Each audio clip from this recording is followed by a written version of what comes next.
Professor Ravi Kumar, Professor Second Engineer, distinguished members of the audience, participants, ladies and gentlemen, we are discussing democracy in India. An old story comes to my mind. A family was expecting a visitor who had a little distorted nose. The child in the family was very inquisitive and talkative. They cautioned the child, the visitor that is going to come today evening for dinner, there's a slight misshapen nose. Don't be mischievous and comment on it. The visitor came, the child looked at the guest and told the father, "You told me that he had some mistake about his nose, but there is no nose at all." This is what we are discussing about democracy. And the judge in the United States said, either we have democracy or concentration of wealth in the hands of a few. You can't have both. We seem to be experimenting with the idea that we can have both. Then they said, unless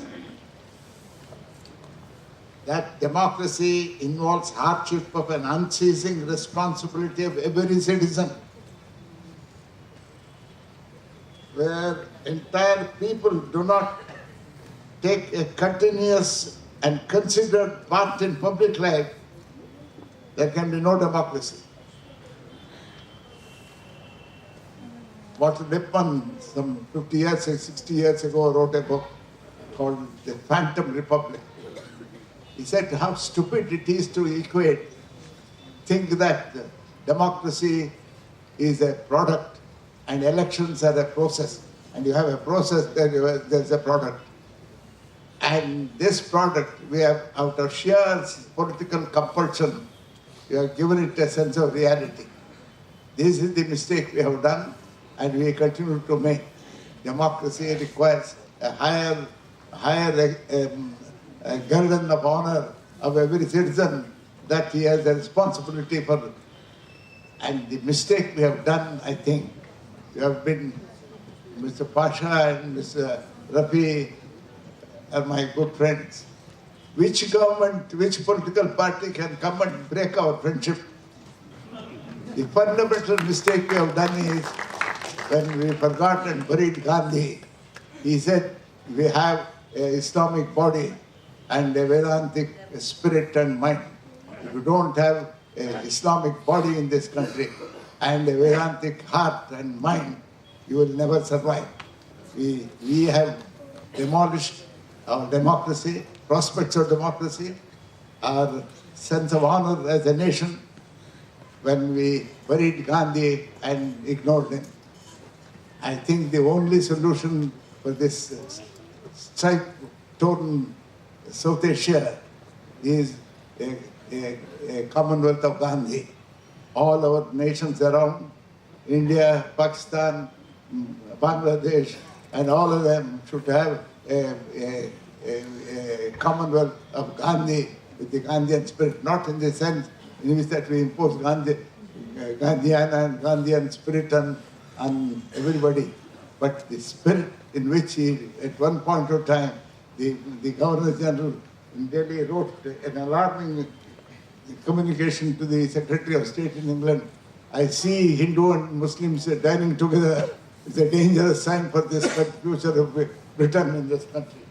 This is what he said.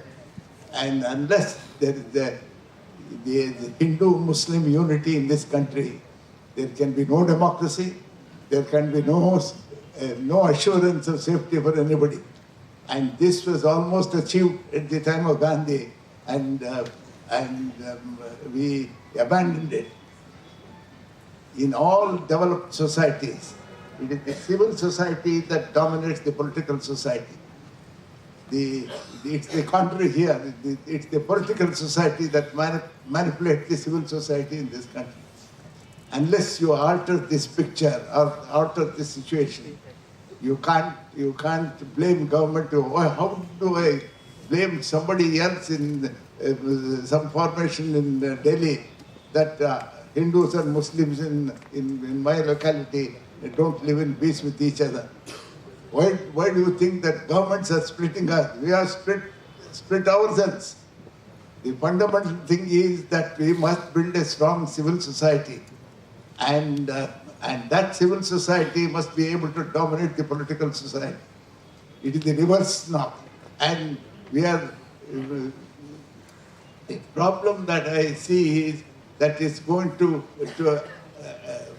accentuate in times to come, unless, as a matter of fact, if you see the history of mankind, in our recorded history, major disasters in human societies in the world have not occurred on account of the selfishness of a man.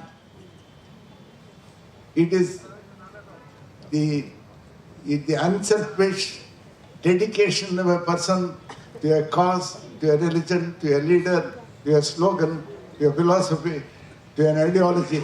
This has played a major part in the great disasters of humanity. It is the ethical leadership that's going to matter so far as our progress is concerned. 21st century is going to be a totally different ball game. There is a recent book where an author, 21 questions for the 21st century. He says 40% of our present employment opportunities will vanish with the advent of modern science. The scientific exploits of the 21st century will be at least 1,000 times higher than what we witnessed in the 20th century, which was by itself no slouch for change.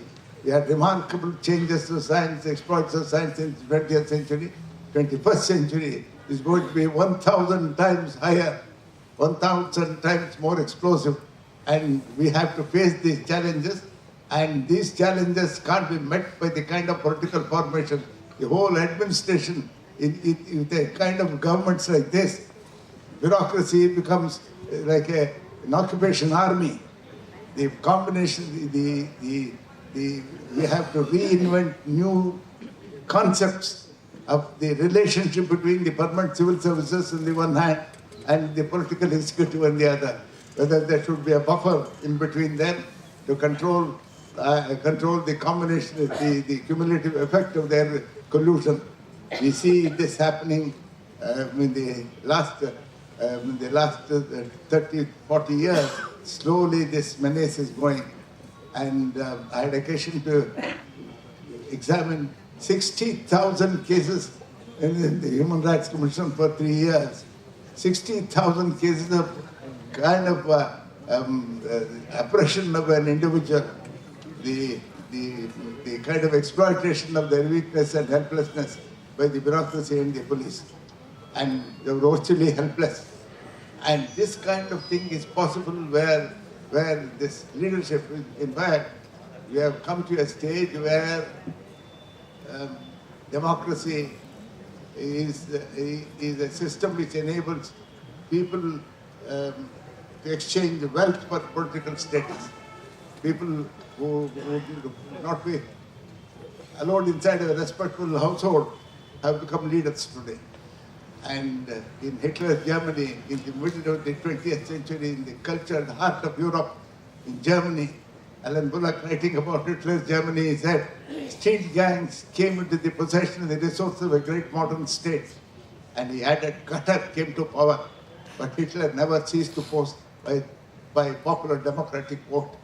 And this popular democratic vote can be disastrous unless there are constitutional limitations, the power. Otherwise, what we have, what we call democracy today, is a statistical interpretation of the events. It is not pure democracy in any sense of the term. And you imagine what happened in Africa. A great political potentate erected a statue of himself in front of the High Court And underneath his statute in granite, he etched in distortion of a great biblical exhortation, seek ye the kingdom of politics, all else shall be annexed unto you. Seek ye the kingdom of God. Instead of that, he said, seek ye the kingdom of politics, all else shall be annexed unto you. Ladies and gentlemen, I have a little more to talk, but there's a urgency of our esteemed friend, friend catching a flight, but I want to tell you that unless we sit together in a civil society, associations like this, and think out how we should shape our lives in future, and the challenges are many, political challenges, economic challenges, and then, for example, I was addressing a convocation of an engineering college. I got my secretary to get some statistics. She told me that there are 10,900 engineering colleges today in India. The intake is about 1.6 million. Last year, only half of them were filled up. And on an average, 700 to 800 colleges will close down every year in future unless they find some other way. And this is every political person who had more money than was good for him or was legitimate opened an engineering college or a medical college. This kind of thing is happening before our very eyes, and we seem to be helpless in this matter. And what is necessary is to build a strong civil society. And this strong civil society is not going to be built by saying, some gentleman somewhere in the sky is trying to build a difference between Hindus and Muslims, punishing nothing of the kind. We have allowed ourselves to treat it. We have a person who thought he was suffering from inferiority complex, went to a psychiatrist and asked him, I suffer from an inferiority complex, please tell me. He examined him and said, gentlemen, there is no complex, you are inferior. There is no complex about it. This is what is happening to us. We are inferior people. We have been quarreling with each other, and Gandhi laid down his life for the sake of Hindu-Muslim unity. Maulana Azad said, if a Farishta comes from sky and says, I'll give you independence right now, if you forget Hindu-Muslim unity, I say I don't want independence, I would rather prefer Hindu-Muslim unity. Please strive civil society to build any number of institutions. In fact, in 1994, when I retired, I have not sold an opinion after that. I have not done an arbitration. I have not received a penny from a litigant or a potential litigant, including the government for which I worked on ₹1 salary. And all the little savings that I had to spend away on my maintenance. That's another story of my poverty. I don't want to bore you with that. But what I want to tell you is that, the month after I retired, a diplomat, a man in the Indian Foreign Service came to me. He was a foreign high office officer, whiskey toting, fashionable people.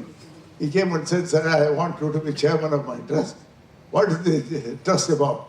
He said, the Sarvodaya International Trust. I sat up and said, how are you concerned with Sarvodaya International Trust? He said, no, Rajmohan Gandhi, I, Amjad Ali Khan, Air Marshal Mukherjee, some other very, very fine people. We have all sat together, and all of us want you to be the chairman of this trust. I still am for the last 26 years. That trust is going on. Some of the publications on Gandhi that were put out have been translated into 37 languages all over the world. And if we forget and bury Gandhi the way we have done, there is no future for this country. Please work for Hindu-Muslim unity. That's the only answer to all your problems. This country will prosper only if you think about it. It's not going to be done by political parties. They will always divide you. To say that they divide us is something like the army coming and saying people are beating us. it is so helpless.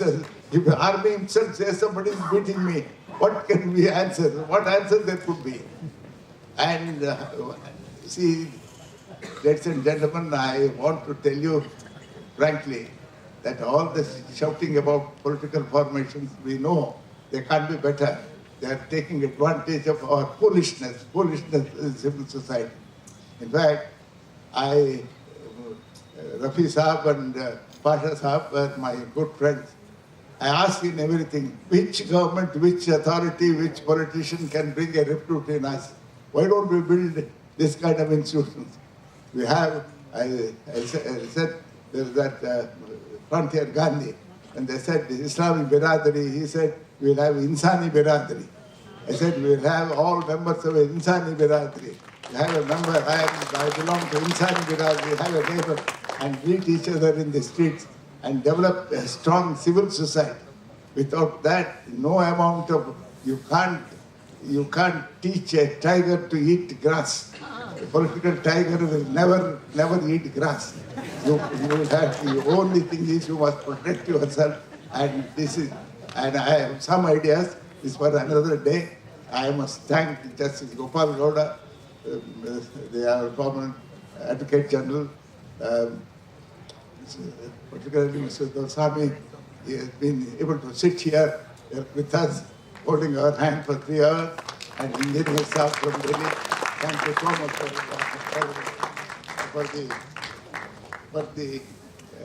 for your patience and courtesy. Thank you so much. Thank you very much, sir.